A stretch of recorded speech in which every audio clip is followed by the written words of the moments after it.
জি বলেন। সেই কথা, আমাদের এলাকায় মৃতদের মানে যারা মারা যায় তখন মৃত লাশ হচ্ছে গোসল টোসল দিয়ে আপনার হচ্ছে মানে খাটের মধ্যে বসায় 40 কদম পর্যন্ত হচ্ছে এই এই জিকির পরে এমন হচ্ছে 60 জন যে সাইড কোনায় থাকে তারা হচ্ছে এক্সচেঞ্জ করে, এটা এই পর্যন্ত হচ্ছে 40 কদম দেয়। এটা কি হাদিসের আলোকে আছে? আমি হচ্ছে নাসিরউদ্দিন আলমাই রহমতুল্লাহর একটা বই পড়ছি, এখানে হচ্ছে এই রিলেটেড কোনো কিছু উল্লেখ নাই।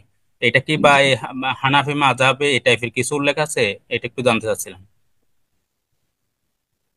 এটি হানাফিদের সমাজে প্রচলিত, যারা হানাফি, প্রকৃত হানাফি না, প্রচলিত হানাফিদের কিছু বেদাত। এই যে জিকির পড়তে হবে, হ্যাঁ, মাইয়াতকে খাটলিতে করে বহন করার সময়, এটি বেদাত।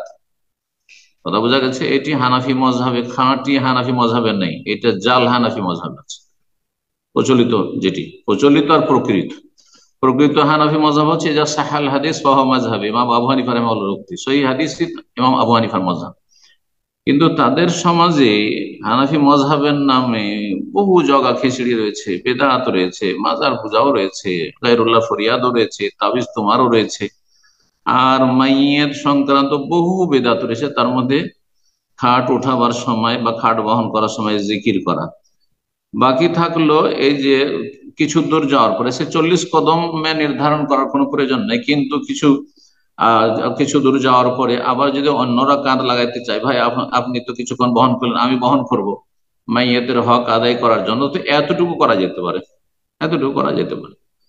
কিন্তু কাঁধ বদলাইতে হবে, বা যারা হয়তো নিয়ে যাচ্ছে তাদের জন্য ভারী হচ্ছে, কষ্ট হচ্ছে, চলেন আপনি আরাম করেন, আমি নি, আমি কাঁধ লাগাই, তাহলে ঠিক আছে। কিন্তু 40 কদম গিয়ে থেমে যাবে, আবার 40 কদম পার আবার মানে বহনকারী বদলিবে, এর কোনো অস্তিত্ব ইসলামে নেই।